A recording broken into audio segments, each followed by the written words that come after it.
He changed the locks himself.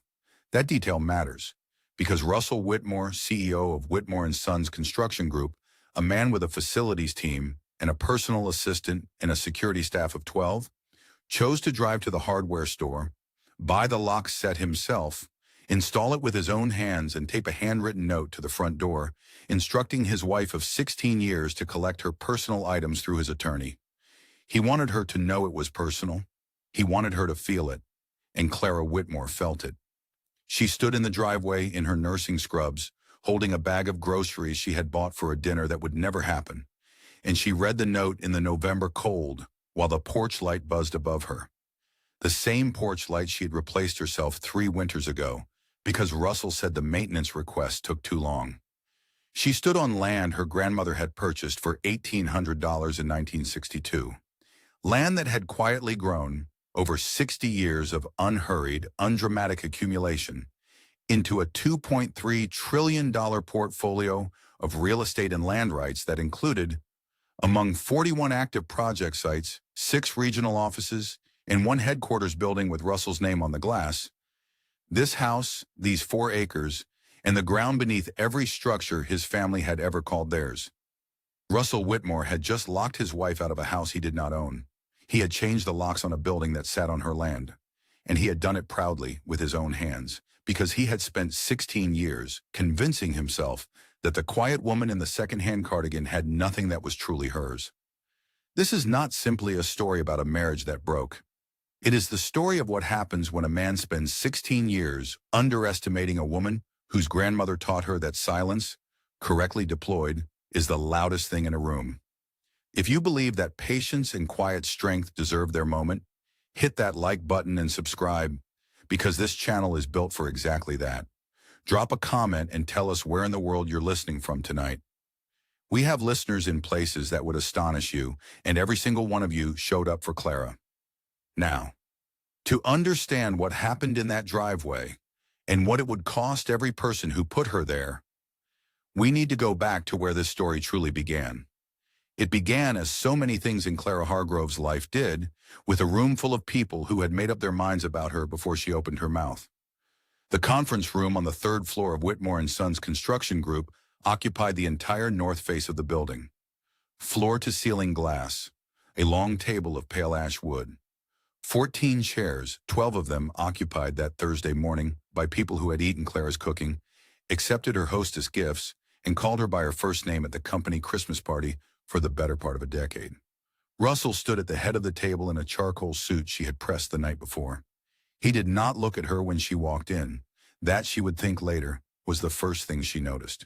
Not what he said, the direction of his eyes.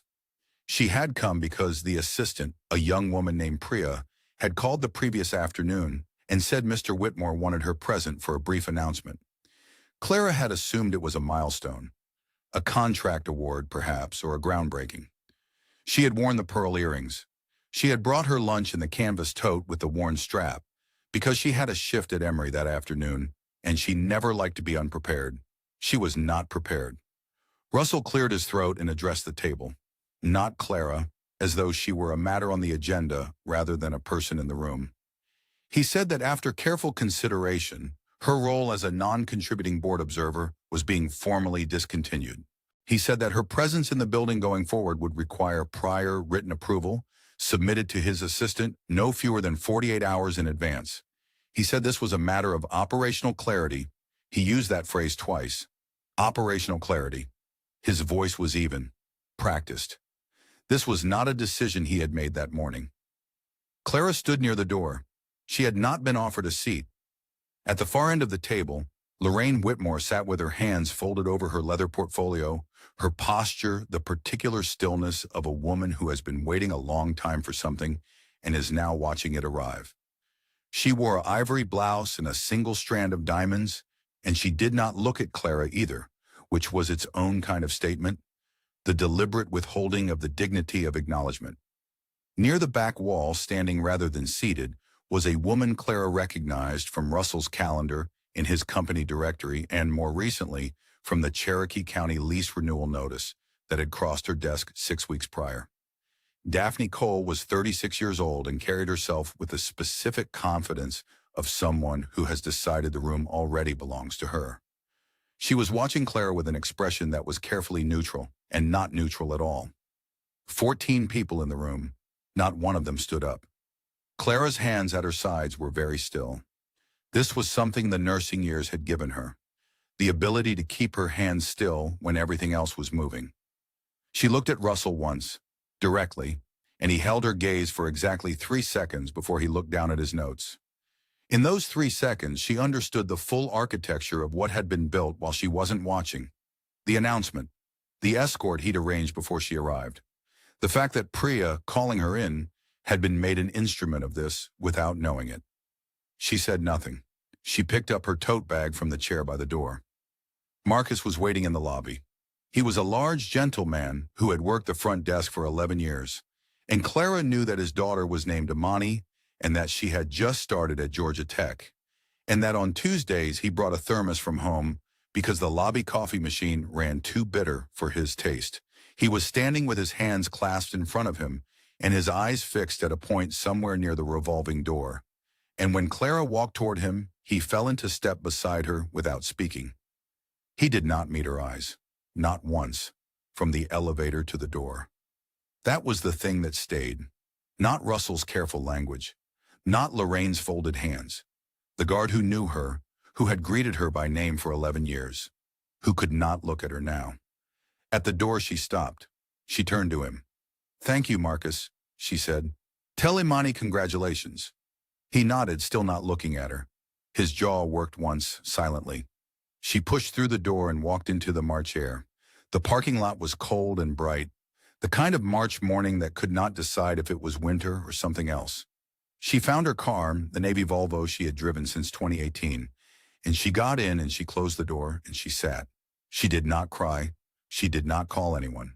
She looked at the building through the windshield, the glass facade catching the morning light, Russell's name etched in brushed steel above the entrance, and she let herself sit with the full weight of what she now understood. The building sat on 4.2 acres of land that Dottie Mae Hargrove had purchased in June of 1978 for $6,200.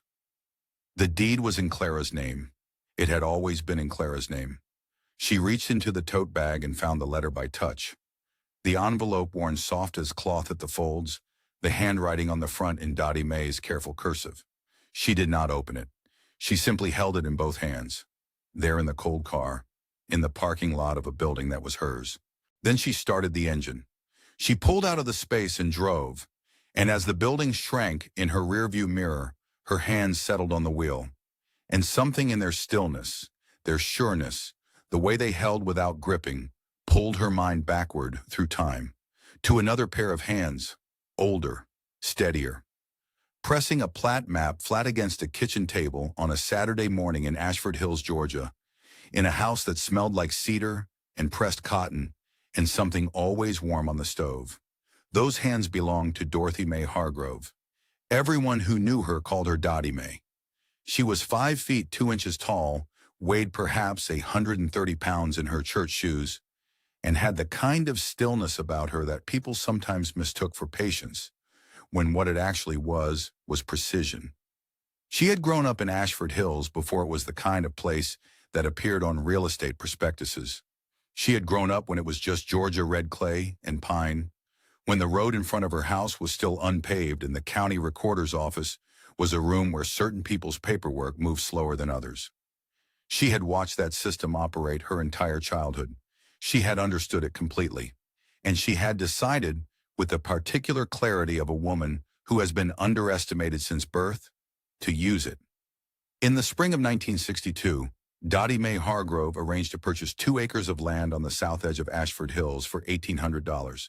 She arranged it through a white neighbor, a quiet man named Gerald Pruitt, who owed her a kindness from years back and who held the title in his name until the courts in the county caught up with what the deed actually said. It took 4 years. Dottie Mae was not in a hurry. She had already identified the next 3 parcels she intended to buy. She was a seamstress. She was a church secretary. She was, in the language of the people who would later build their empire on her land, seamstress stock. What she was, in the language of the truth, was a reader of maps. She subscribed to county planning commission notices, before county planning commission notices were easy to come by. She drove routes that hadn't been paved yet, looking at where the drainage ran, where the elevation flattened, where the power lines were already reaching. She bought land the way she bought fabric, looking not at what it was, but at what it would become.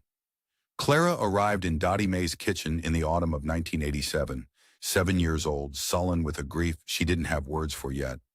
Her parents had died in a highway accident on I-285 on a Wednesday morning in October, and the world had rearranged itself overnight into something unrecognizable. She sat at the kitchen table and would not eat. Dottie Mae set a bowl of grits in front of her and then spread a large sheet of paper beside it. A hand-drawn plat map of the Ashford Hills corridor, pencil lines and parcel numbers, and Dottie Mae's annotations in the margins in her small, careful cursive. "What is that?" Clara said. Not a question, a child's challenge. "That," said Dottie Mae, smoothing the paper flat with both palms, "is an argument." She began teaching Clara to read it that same afternoon. Not all at once. The way you teach a child to read land is the same way you teach them to read anything. Slowly, returning again and again, until the language becomes instinct.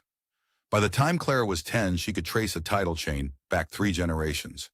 By 14, she could identify a zoning variance and understand what it meant for adjacent parcels.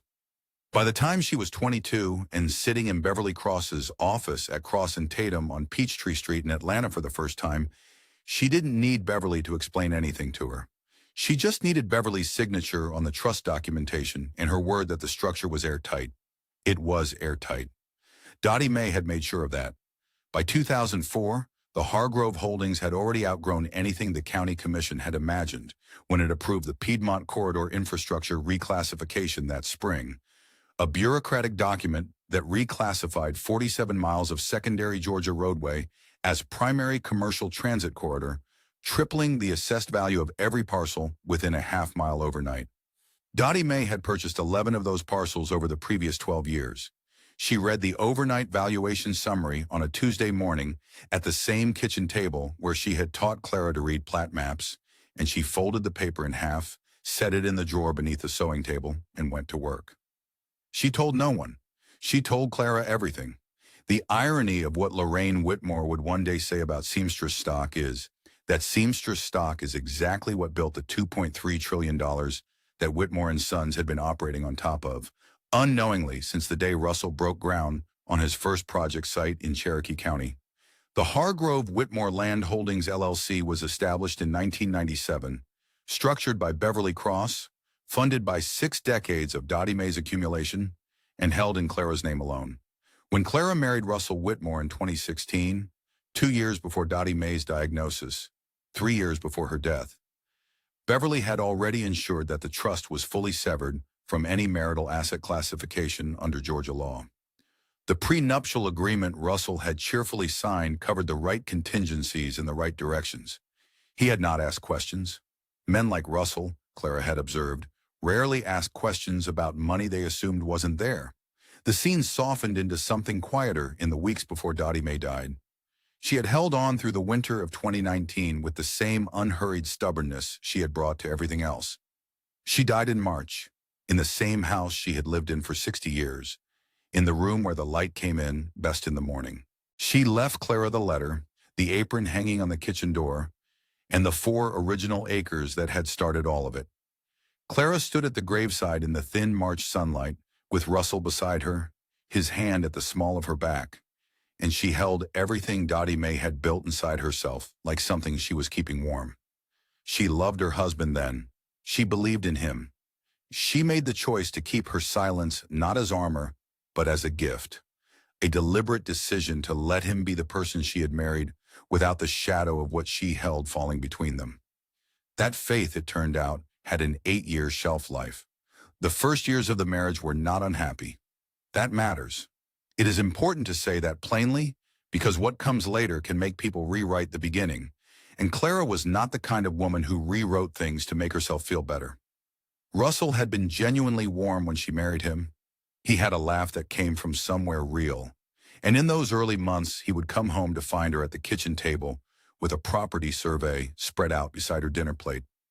She still reviewed the trust filings herself every quarter, a habit Dottie Mae had made as automatic as brushing teeth, and he would lean over her shoulder and say, "What are you working on?"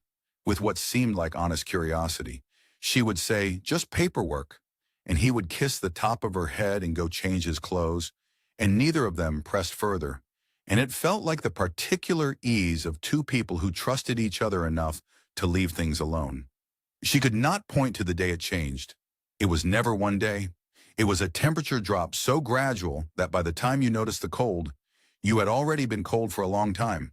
The shared account was her idea. Originally, a practical gesture, a way of signaling that she was a partner in the household and not a guest in it. Russell agreed quickly, and within 3 months had set a monthly household budget of $4,000 with his name on the account management portal as primary holder. He told her this was for tax simplicity. She accepted this. She had her own accounts, her own income from the nursing position at Emory, her own quarterly distributions from the trust that moved through a separate set of accounts Russell had never seen and never thought to ask about. The $4,000 was a courtesy she didn't need. She treated it as one. But the budget was not really about taxes. She understood this slowly, the way you understand most things that are done to you quietly. It was about the arithmetic of dependency, making sure that in the household's visible economy, she appeared to need him. He began referring to her salary as her little job at the hospital sometime in the second year. Not cruelly at first, almost fondly, the way people say things they don't know are weapons yet. She noticed the word little. She let it pass. Then he said it again. Then again. Then it was simply the phrase he used, the permanent diminutive, the ceiling he had decided to install above her professional life. And she understood that it was no longer careless. Lorraine arrived in the marriage the way cold fronts arrive, gradually, then all at once. In the first year, she was simply present at Sunday dinners, a slim woman in pale colors who asked Clara questions about her nursing shifts with an expression of politely performed interest. In the second year, she began offering observations. "You might want to try the Navy for these events, Clara. Something with more structure." In the third year, the observations became ambient, a constant low-frequency transmission about what Clara wore and how she spoke, and whether she had considered joining the junior league, and whether the pearl earrings she favored, small freshwater pearls she had bought herself at a market in Savannah, were perhaps a little modest for a Whitmore event. The phrase "a Whitmore event" became its own category of judgment. Lorraine deployed it the way other women deployed the word "dear," as softening before a blade. Then came the night of the Whitmore Anniversary Gala in October of 2022 at the Whitmore & Sons corporate suite on the 40th floor of the Peachtree Tower in downtown Atlanta. Clara was seated at table 7, 4 chairs down from Lorraine, who had arranged herself at the center of a grouping of board wives like a woman presiding over a court she had personally convened. Clara was wearing a deep burgundy dress and the pearl earrings. She had a glass of water in front of her in the particular stillness of a woman who has learned to take up the exact amount of space she is given. She heard it clearly beneath the sound of the room. Lorraine's voice lowered in the way of someone who does not particularly care whether she is overheard, addressing a woman named Patricia Graves across the centerpiece. "She's pleasant enough, but you know she came from seamstress stock." The word seamstress, deployed not as a description, but as a verdict. The table absorbed it. One woman glanced at Clara. One did not bother to look. Clara did not move. Her hands rested in her lap, perfectly still, because Dottie Mae had also taught her that. She looked out the tall windows at the Atlanta skyline, at the lit grid of the city spreading south and east toward Ashford Hills, and she knew with the quiet precision of a woman who had read every parcel number in that corridor, exactly what sat beneath it. Which ground leases, which renewal dates, whose name was on the deeds. She said nothing. She picked up her water glass and took a sip and set it back down, and did not let the surface tremble. The irony is vast, and it sits there in that moment, like something waiting to be opened. The affair thread entered her awareness not through suspicion, but through a name. In the spring of 2021, a new project manager had joined Whitmore & Sons. A woman named Daphne Cole, 36 years old, who had transferred from a commercial development firm in Charlotte, and who began appearing on Russell's internal calendar within her first month at the company. Clara would not have noticed the name at all, except that by late 2021, it appeared with the regularity of a standing appointment. Lunch with DC, then just DC, then an entry with no label at all. She audited herself first. This was her instinct and also her flaw. To look inward before she looked outward. To ask what she might have failed at before she questioned what was being done to her. She considered her hours at the hospital. She considered whether she had been present enough. She considered the ways the marriage had cooled and turned them over carefully, looking for her own fingerprints. Then in December of 2021, a charge appeared in the shared Amex statement. The Whitmore Hotel on Peachtree, a Tuesday afternoon, 4 hours, the amount consistent with a room charge. She read it twice. She felt something move through her chest, not loudly but completely, a fissure she could not close and would not pretend wasn't there. She downloaded the statement. She filed it in a folder on her personal laptop. In a directory she labeled with the asset code WGI 2021, the same numbering system Dottie Mae had used for documents that needed to be kept and never forgotten. She said nothing to Russell. She told herself that what she suspected was not yet what she knew. She was still telling herself this when Russell began making other arrangements she didn't yet know about. Arrangements that had nothing to do with Tuesday afternoons at a hotel, and everything to do with the boardroom she had been sitting in as an observer for 3 years, and the woman whose name kept appearing on his calendar. What he was planning, it turned out, was considerably more than an affair. The card was declined on a Tuesday morning in January of 2023 at the Harris Teeter on Winding Creek Road, with 11 items on the conveyor belt and a woman named Donna behind the register who had rung up Clara's groceries at least 100 times before. Clara looked at the card reader. She looked at the number on the screen. She took the card back and put it in her wallet with the particular steadiness of a woman who has learned to absorb things in public, and she paid with her personal debit card from her nursing account and loaded the bags into the cart without a word. In the car, she checked the shared account on her phone. The balance was not zero. Her access had simply been removed. Russell had taken her off the account management profile sometime in the past 48 hours and had not mentioned it. He was home when she arrived. She put the groceries away. He did not come into the kitchen. She did not ask him about it that night. She told herself she was waiting for the right moment, but the truth was something quieter and harder to name. She was beginning to understand that there were no more right moments with Russell, only the performance of normalcy in a house where normalcy had become a kind of fiction they were both maintaining for reasons that had stopped being the same. The utility accounts followed within 2 weeks. Clara discovered this when the electric company sent a confirmation of account name change to her personal email. A notification she was apparently still receiving as a secondary contact, which Russell had not thought to remove. Her name was no longer on the Georgia Power account, the gas account, or the home internet. She was a guest in the administrative record of her own household. She noted each change in the same directory on her laptop where she kept the Amex statements under asset code WGI 2023. Then in late February, a board wife named Sandra Okafor called her. Sandra was a kind woman, the wife of a Whitmore subcontractor, who had sat near Clara at 3 company events and once brought her a chicken casserole when Clara mentioned she had been working double shifts. She called on a Wednesday evening and spoke carefully, with the particular delicacy of someone delivering information they wish they didn't have to deliver. She said that she had heard some things being said at the foundation luncheon the week prior, and that she thought Clara should know. She said Lorraine had told a table of women that Clara had been struggling, that she had become isolated, that she wasn't coping well with the pressures of being in a family of Russell's profile, and that it was sad, really, because everyone had hoped she would grow into the role. Not coping well. That was the phrase. The kind of phrase that could be repeated and expanded and inflected until a woman who had simply stopped performing contentment became, in social memory, a woman who was unraveling. Clara thanked Sandra. She meant it. She sat for a while after the call with the phone in her hand and something tight and steady in her chest, the way a rope feels when it has been pulled to its full length. She went back to work.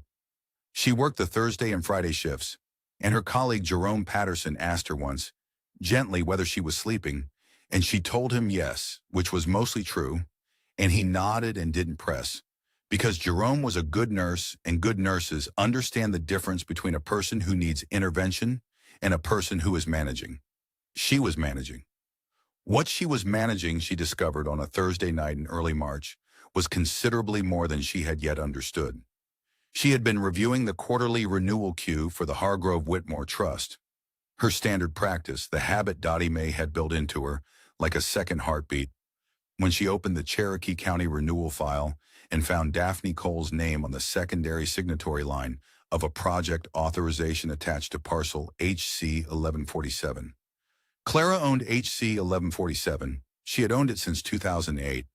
It was a 6-acre commercial tract in the corridor outside Canton that the trust had been holding for development alignment, currently leased to Whitmore and Sons for a mixed-use project scheduled to break ground in the fall.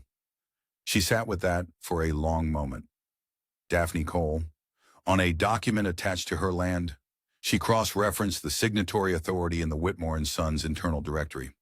Project managers at Daphne's level did not carry secondary signatory authority on lease-adjacent documents. That authority required a specific board designation. She pulled Russell's most recent board minutes from the company filing portal, to which she still had read-only access as a board observer. She found the designation. It had been approved in November. Then she found the email.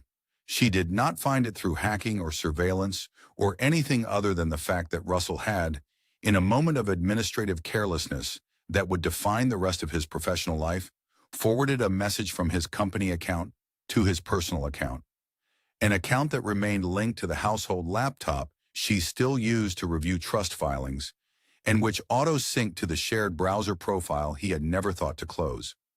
The email was from Daphne. The subject line read, Re-Observer Seat, Restructuring Timeline Q1. It contained 4 paragraphs, a proposed board resolution, and a draft announcement. Clara's name appeared twice, both times in the past tense. She read it once. She closed the laptop. She went to the kitchen and stood at the window above the sink and looked out at the backyard and the darkened tree line beyond it, and breathed slowly until her hands stopped wanting to shake. This was not an affair that had grown inconvenient. This was a coordinated removal, drafted on company letterhead, with a timeline. The Tuesday hotel charges, the calendar entries, the signatory designation, the whisper campaign about her stability, they were not separate things. They were a sequence. They had a destination. It settled into her clearly and completely, the way a complicated title chain becomes legible once you find the original deed. 2 weeks later, on a Saturday afternoon, she was standing at the kitchen window again when a car she didn't recognize pulled slowly down Winding Creek Road and stopped at the corner. Daphne Cole was in the passenger seat.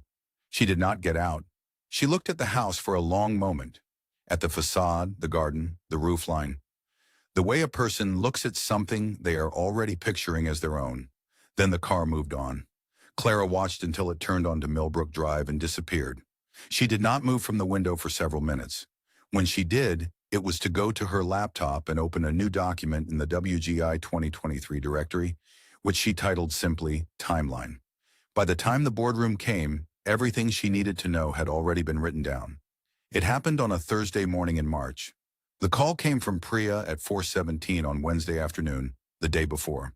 Clara was at the nurses' station on the 4th floor of Emory University Hospital, reviewing a medication reconciliation for a patient in room 412, when her cell phone vibrated in her scrubs pocket. Mr. Whitmore would like you present for a brief announcement tomorrow morning, Priya said. 9 o'clock, the 3rd floor conference room. Clara asked if she should prepare anything. Priya said no. Her voice had the careful flatness of someone reading from a script they had not written. Clara said she would be there. She put the phone back in her pocket and finished the reconciliation. She did not sleep well that night, though she could not have said exactly why. Only that the house felt differently quiet than usual, and that Russell had gone to bed early without speaking, and that the particular stillness of a decision already made had settled over the rooms like weather. She brought her lunch anyway. Old habit, the tote bag with the worn canvas strap that Dottie Mae had given her years ago. Still serviceable, still hers. She had packed a container of rice and a small thermos of tea. She wore her scrubs because she had a shift that afternoon. She put on the pearl earrings because she was still, even then, a woman who dressed with care for the people she loved. Now knowing everything the audience knows about the 4 years it had taken to arrive at this morning, the shared account, the whisper campaign, the email she had read and closed and filed, hold all of that. Hold the full weight of it, because the audience needs to feel what it costs to walk into that room carrying 16 years of faith and leave carrying nothing but a tote bag and the understanding that the faith was never going to be returned. She arrived at 9 exactly. Priya was at her desk in the outer office and could not quite meet her eyes, which was the first sign. The second was that the conference room was already full. Not just Russell's direct reports, but the full leadership tier. 12 people arranged around the pale ash table, their laptops closed, their posture the rigid, pre-prepared stillness of people who had been told what was coming and had chosen their faces accordingly. Lorraine was seated third from the left, in an ivory blouse with a single strand of diamonds at her throat. Her hands were folded on the table in front of her. She looked at Clara the way you look at a formality that is nearly finished. Near the back wall, standing rather than seated, was Daphne Cole. She was dressed for a presentation she hadn't given yet, in a charcoal blazer with her shoulders set and her weight even and her eyes. This is the detail that matters. Fixed not on Russell but on Clara. Watching. Calculating the distance between what was and what was about to be arranged in its place. Russell stood at the head of the table. He did not look at Clara when she came in. He waited until she had stopped moving, until she was simply standing near the door, with her tote bag and her thermos and her pearl earrings, and then he addressed the table. He said it was being announced that Clara's role as board observer was being formally discontinued. He said her presence in the building going forward would require prior written approval submitted 48 hours in advance to his assistant. He said this was a matter of operational clarity. He said it was effective immediately. The room was very still. Not one person at that table looked at her. Not one person who had eaten at her dinner table, accepted her hospitality, shaken her hand at 100 company events.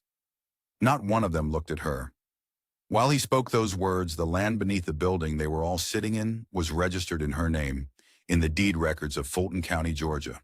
While he spoke, 41 of his active project sites sat on her land. While every person in that room stayed silent and stared at the table. The total value of what she held was approximately 2,500 times the value of everything Russell had ever claimed to have built. The irony of it is almost beyond language. Marcus appeared in the doorway before Russell had finished speaking. He was in his lobby uniform, standing with his hands clasped, eyes fixed somewhere past her left shoulder. He was not cruel. He was employed. She understood this completely and immediately, and it did not make the moment any smaller.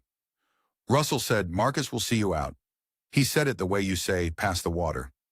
He had already looked back down at his notes. Clara's hands were very still.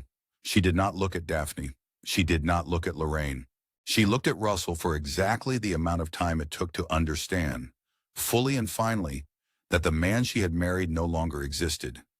That what stood at the head of that table was the diminished thing that had grown in his place.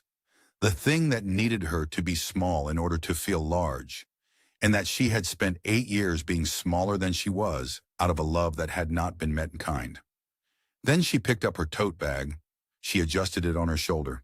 She turned to Marcus. "Thank you, Marcus," she said. "Tell Imani congratulations on Georgia Tech." He nodded once, still not meeting her eyes. His jaw worked. He held the door. She walked through it. The lobby was all marble and morning light. The revolving door pushed cold air against her face when she stepped through it. The parking lot was bright and ordinary, the world continuing its business without acknowledgement that anything had just happened. And she walked to the Navy Volvo and got in and sat down and closed the door. The building filled the windshield. She reached into the tote bag and found the letter by touch, the envelope worn soft at every fold, her grandmother's handwriting on the front in careful cursive. She had not opened it in 3 years.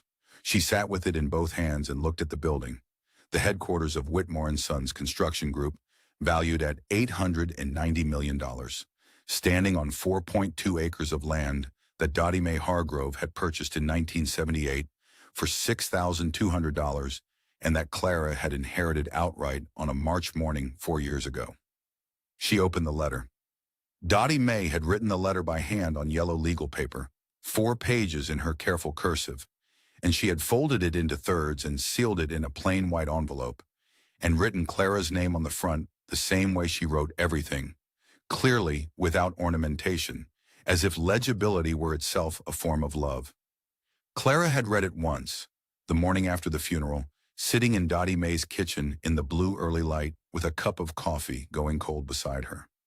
Then she had put it back in the envelope and put the envelope in the tote bag, and she had carried it with her every day for 4 years. She could not have explained this fully except to say that some things are too important to leave at home. She read it now in the parking lot, with the engine off and the March cold beginning to seep through the windows and the building filling the glass in front of her. Dottie Mae's voice came off the page the way it always had. Direct, practical, with the warmth tucked inside the precision rather than worn on the surface of it. She wrote that she had watched Clara become the kind of woman who absorbed things quietly, and that this was both her greatest strength and the thing Dottie Mae had worried about most in the years before she died. She wrote that silence was only an argument when you chose it, and that there was a difference which Clara would know when she felt it, between silence as strategy and silence as disappearing. She wrote that she had built everything she built so that Clara would never have to disappear for anyone. Not for a man, not for a family, not for a room full of people who had decided what she was worth before she opened her mouth. And then she wrote this in the 3rd paragraph on the 2nd page, in the same careful hand. Baby, there will come a time when they think they've left you with nothing. That's when you show them what nothing looks like from where we started. Clara read that sentence twice. Then she folded the letter back into thirds and held it in both hands and sat very still for a long time. Something had been moving toward this moment for 8 years, perhaps longer. Since the first budget meeting, since the first little job, since the first evening Russell looked through her rather than at her, and she had smiled and let it pass because she had believed, with the specific faith of a woman who loves someone, that it was temporary. She had believed in the man she had married. She had protected that belief long past the point where the evidence argued against it, because the alternative, that the faith was misplaced, that the silence had cost her something she could not recover, was a truth she had not been ready to hold. She was ready now. And here is what had changed, sitting in that parking lot in the March cold. It was not the boardroom. It was not even the escort, or Marcus unable to meet her eyes, or the 12 people who had eaten at her table and could not find it in themselves to stand up. Those things had happened. They were real. But what moved through Clara in that car was not the wound of them. It was the clarity. Silence as disappearing, Dottie Mae had written. And Clara understood, for the first time completely, that she had crossed that line. That what had begun as trust had become, through slow accumulation, a kind of self-erasure. That she had been made smaller, year by year, and had cooperated in her own diminishment because she had not wanted to be the person who made things difficult. She was no longer afraid of being difficult. She started the car. She pulled out of the parking lot without looking back at the building.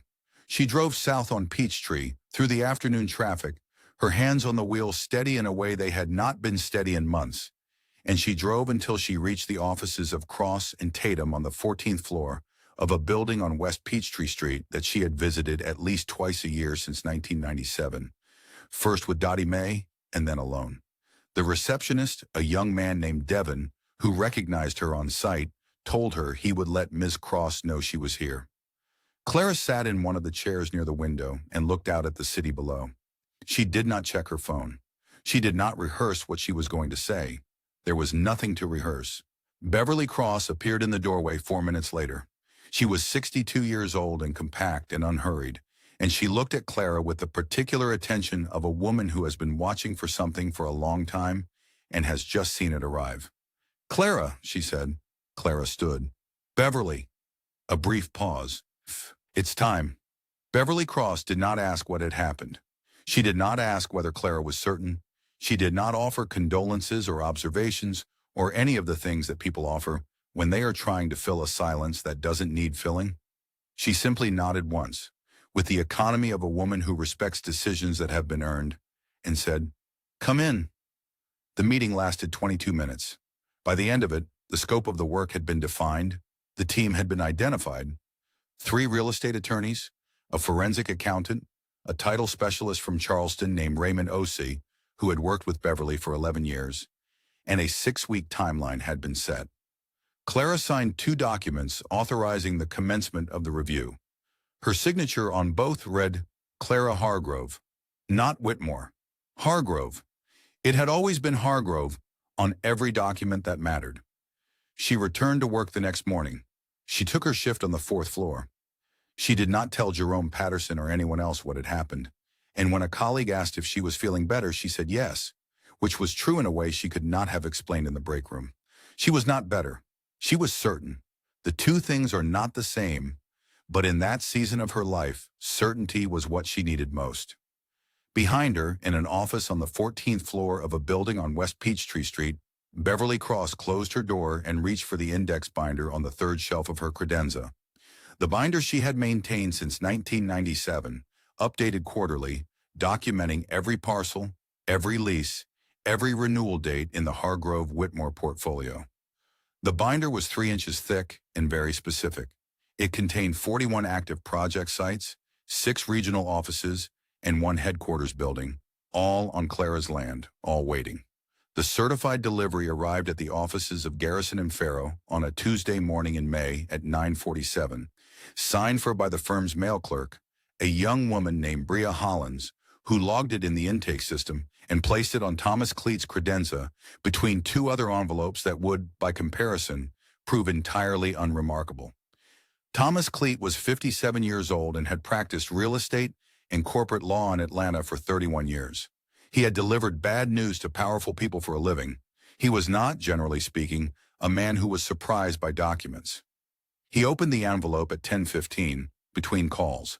He read the cover letter from Cross and Tatum on behalf of the Hargrove Whitmore Land Holdings, LLC. He read the notice of lease review, which was 4 pages, single-spaced, precise in its language in the way that documents written by very good attorneys are precise. Not a word in excess of what was required, every word load-bearing. He read the attached property registry. Then he set it down. He picked it up and read it again, beginning to end, with the particular attention of a man who suspects he has misread something and is hoping to confirm that he has. He had not misread anything. He sat for a moment. Then he called Russell Whitmore. The audience has waited through 8 years of marriage and 5 chapters of accumulation for this moment. Let them have it slowly. Russell answered on the 2nd ring, the way men who expect calls to go their way always answer. Ready, certain, occupying the space before the conversation begins. Thomas Cleet told him he had received a certified delivery from Cross and Tatum that morning.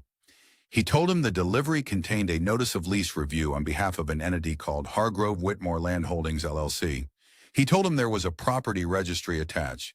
He said he was going to read it to him and that he needed Russell to listen carefully. Russell said to go ahead. Thomas Cleet began to read. He read the headquarters parcel first, 4.2 acres, Fulton County, deed number FC 1978-0614, original acquisition price $6,200, current assessed value $41 million, current beneficial owner Clara Hargrove, sole trustee. He read it clearly, without editorial, the way attorneys read important things.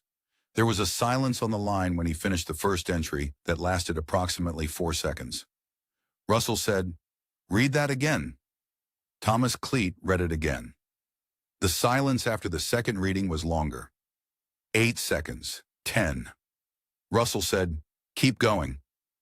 So Thomas Cleet kept going. He read the 6 regional office parcels, one by one: Savannah, Charlotte, Raleigh, Columbia, Macon, Augusta. Each one held in the name of Clara Hargrove, sole trustee of Hargrove Whitmore Land Holdings, LLC. Each one with an original acquisition date between 1969 and 2003. Each one worth more than anything Russell had ever signed his name to.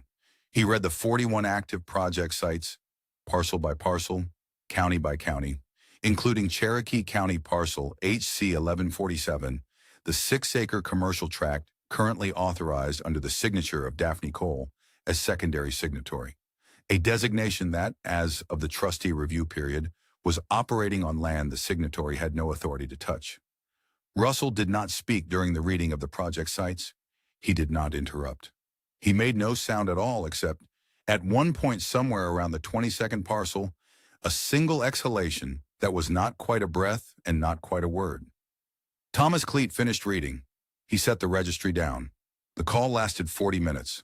What Russell said during those 40 minutes and what Thomas Cleat said in response is the private record of a man understanding, for the first time and all at once, the full architecture of what he had been standing on. He did not rage. People who knew Russell Whitmore would have expected him to rage. He did not. He went very quiet instead.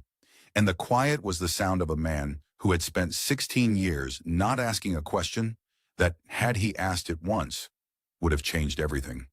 And who now understood, at the molecular level, exactly why he had never asked it. Across the city, the Hargrove file was already in motion. Within 48 hours, the 3 institutional lenders who held Whitmore and Sons debt had been notified by their own counsel of the lease review status. The language of the lender notifications was neutral and procedural. The effect was not. By Thursday afternoon, the company's one publicly traded subsidiary, Whitmore Construction Holdings, ticker WCH, had fallen 22% before the exchange halted trading pending a material disclosure review. The news reached Daphne Cole on Friday morning. She had come into the office early, as she had been doing for months, the purposeful earliness of a woman arranging her future. She read the lender notification summary on her screen, and she understood what it meant for the Cherokee County parcel, and she understood what it meant for the restructuring plan, and she sat with that for perhaps 10 minutes. Then she drafted a resignation letter, effective immediately, and sent it to the HR director, a woman named Carla Simmons, who would later describe the letter as the most unremarkable resignation she had ever received. It contained 2 sentences. No explanation, no forwarding address. She was gone by noon. Lorraine Whitmore called Clara's cell phone on a Saturday afternoon, 11 days after the certified delivery. Clara was at the hospital when the call came through. She saw the name on the screen. She let it ring. The voicemail notification appeared 2 minutes later, and she did not open it until that evening, sitting in her car in the hospital parking structure. And when she pressed play, she heard Lorraine's voice, that controlled, even voice that had never once risen above the register of concerned observation, stripped now of its architecture. 22 seconds. A partial sentence that began with Clara's name, ran briefly into something that might have been an explanation or might have been an appeal, and then stopped. As though Lorraine had realized, midway through, that she had no language for this, that the social instruments she had used her entire life, the careful observation, the gently raised eyebrow, the compliment built like a trap, had no application in a conversation where the other person held all the deeds. Clara listened to it once. She deleted it. Russell called twice in the weeks that followed. He did not leave voicemails. He called from his personal number, which she recognized, and she watched the phone ring and did not answer. Beverly forwarded her the call transcripts from the legal record, and Clara read them both, carefully once each. She was looking for one thing in particular. She did not find it. In neither call did Russell apologize for the boardroom, for the escort, for Marcus standing with his hands clasped and his eyes fixed somewhere past her shoulder. In both calls he apologized for the leases, for not knowing about them, for the position they had put the company in, for the situation as he characterized it, which was a situation defined primarily by his own exposure. He apologized for getting caught. It was, Clara thought, setting the transcripts aside in her kitchen on a Thursday evening in May, exactly the apology she had expected. She called Beverly the next morning. Beverly answered on the first ring. "The terms," Clara said. "Let's finalize them. I'll send the draft by end of day." "Thank you, Beverly." A pause. Then Beverly said, with the economy of a woman who understands that some things require only acknowledgement and not elaboration, "Dottie Mae would have approved of how you handled this." Clara said nothing for a moment. Then, "I know." She hung up. She sat at the kitchen table with her coffee and the morning light coming through the window, and she thought about the board meeting that was already being scheduled. Not at her request, not at her instigation, but because three institutional lenders had asked questions that required the board to have answers about its leadership structure, and the board had its own ideas about what those answers should be. Russell would keep his title. She had not asked for otherwise. She had not asked for collapse. She had asked, through Beverly and through the documents and through the structure Dottie Mae had built, for the truth to be on the record, for the company to know whose land it was on, for the leases to reflect reality. The leases would be renewed. The company would survive. Both of these things were Clara's choice, and she had made them with the same deliberateness with which Dottie Mae had made all of hers. Not for the satisfaction of destruction, but because you take care of what belongs to you, including the people whose livelihoods depend on it, even when those people once watched you be escorted from a building and looked at the table instead. She said it quietly to nobody and to the room, the thing that had been sitting at the center of the story since the first deed in 1962. Every lease he signed, she told Beverly Cross the next time they spoke, the final version, the one that went into the case record, he signed on my grandmother's land. Beverly wrote it down. She always wrote things down. The consequences came the way Dottie Mae had always said value came. Quietly, without announcement, each one arriving in its proper order. The Whitmore and Sons board met in the third week of May. Russell was present. He had prepared remarks. The lenders' representatives were also present, and they had prepared questions, and the questions were more specific than the remarks. And by the end of the meeting, the board had voted to restructure the CEO's operational authority pending a governance review. Russell retained his title. He retained his office and his parking space, and the brushed steel nameplate on the building that Dottie Mae had purchased for $6,200 in 1978. What he no longer retained was the authority to make unilateral decisions about the company's operational footprint or lease agreements. Those decisions would now require board approval. The board approval would require, among other things, the consent of the landowner.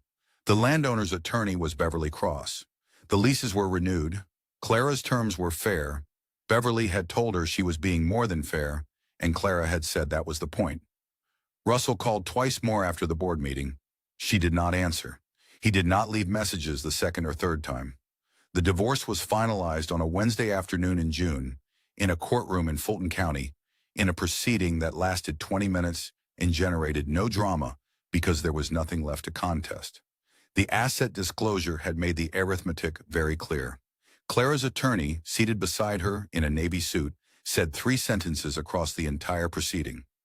Russell sat across the room with Thomas Cleet and looked at the table. He looked at the table the way the 12 people in the boardroom had looked at it on a Thursday morning in March. Clara noticed this. She did not dwell on it. Daphne Cole did not appear in any subsequent proceeding or filing. She had left no forwarding address, no professional trail, no record of where she went or what she did next. She had been excellent at positioning herself near power and had done so her entire career. And when the power shifted, she had moved on with the same efficiency. Somewhere a different room was being sized up. That was not Clara's concern. Lorraine's philanthropic foundation, funded by Whitmore dividends that were now flowing at a reduced rate through a board that had different priorities than its previous leadership, quietly restructured its grant-making program that summer. Several of the social events Lorraine had hosted annually did not occur. The women who had once gathered around her table and received her observations about other people's inadequacies found reasons to be elsewhere. Social position, Clara had observed, operates by the same logic as land value. It is worth exactly what the people around it believe it is worth, and belief can shift overnight when the underlying asset changes hands. No one called Lorraine cruel. No one called her anything. She simply became, with the passage of a few months and a set of financial circumstances she had not anticipated, a quieter presence. The voicemail she had left, the one with the partial sentence and the 22 seconds of breathing, was never referenced. Clara never mentioned it to anyone. She did not need to. Some things do not require acknowledgement to be understood. The scene shifts now to late May, a Saturday morning in Ashford Hills, where the light comes in low and gold from the east, and the air still carries the last of spring before the Georgia summer closes over everything. Clara moves back into the house on the second Saturday of the month. She brings 3 boxes and her nursing bag and the canvas tote with the worn strap, and she sets them down in the kitchen and stands for a moment in the quiet. And the quiet is different from the quiet the house had when she left it. It is the quiet of a space that belongs to her completely, without negotiation, without performance, without the particular ambient pressure of someone else's expectations taking up the air. She opens the windows. She makes coffee. She puts on Dottie Mae's apron, the old one, faded blue with a small tear at the pocket that she has never repaired because she likes the evidence of use. And she goes outside. The rosemary is still there along the south wall. It has grown without anyone tending it through the late winter and the spring, woody and fragrant and entirely indifferent to the chaos of the preceding months, the way rosemary is. Clara stands in front of it for a moment with her coffee, looking at the row Dottie Mae planted in the first year she owned this land, before the second acre was purchased, before the third, before the corridor reclassification, before any of it, when it was just 2 acres and a house and a woman who understood that the first purchase is the argument and everything after is the proof. She goes to the shed and gets the small spade and the flat of rosemary cuttings she bought at the nursery on Cascade Road 2 days ago. She kneels at the far end of Dottie Mae's row, in the morning light, in the good Georgia dirt, and she begins to plant. She works steadily. Her hands know this. She presses each cutting into the ground with the same deliberate care that Dottie Mae had pressed plat maps flat on the kitchen table, as though the action itself is a kind of argument, made in the language of patience and repetition and the long certainty that what you put in the ground will outlast what anyone says about you in any room. The letter is in the apron pocket. She can feel it against her hip as she moves down the row. She reaches the end of the last cutting. She sits back on her heels and looks at the new row beside the old one, at the 4 original acres visible beyond the garden. The same acres that a county recorder once refused to register in a black woman's name. The same acres Dottie Mae purchased through a neighbor's signature and a patience that had no bottom. The same acres that had quietly, undramatically, outlasted every person who had ever underestimated them. Clara says it softly to nobody, to the rosemary, to the deed that has always said what it said. She bought it when they said she couldn't. This is the true shape of the story. Not the boardroom, not the certified delivery, not the 22 seconds of voicemail from a woman who had run out of language. The true shape is a woman in a garden in the morning, planting beside what her grandmother planted, on land that was bought with seamstress wages and church secretary patience, and the absolute refusal to accept that power belongs only to the people who display it loudly. Wealth that cannot be seen cannot be taken. Silence is the loudest thing in a room, when the person who holds it also holds the deed. And the most dangerous thing in any negotiation is a woman who has already read the title chain and is simply waiting for you to catch up. Dottie Mae Hargrove knew this. She built an empire on it. She handed it to a 7-year-old girl who sat sullen at a kitchen table and would not eat. And she said, "Sit down. I'm going to show you how to read this." Clara Hargrove read it. She understood it. And when the time came, she showed them, quietly through documents, through the irrefutable language of what the deed said, what nothing looks like from where they started. So here is our question for you, and we want you to sit with it before you close the app tonight. Has there been a moment in your own life when you chose patience over reaction? When you held something quietly, kept your composure, waited for the truth to become visible on its own terms? Tell us in the comments. And tell us where in the world you are listening from, because this community spans places that would genuinely astonish you, and every single one of you stayed for Clara. The story gets the last word. It is a Saturday morning in Ashford Hills, Georgia. The light is gold. The rosemary along the south wall is fragrant and unhurried and growing, as it has always grown, on land that was purchased for $1,800 in 1962 by a woman who read the growth maps before anyone else thought to look. Clara presses the last cutting into the earth with both hands and holds it there for a moment. Her grandmother's land, her grandmother's lesson, her grandmother's long and patient argument. And then she sits back and lets the morning hold her, and it is enough.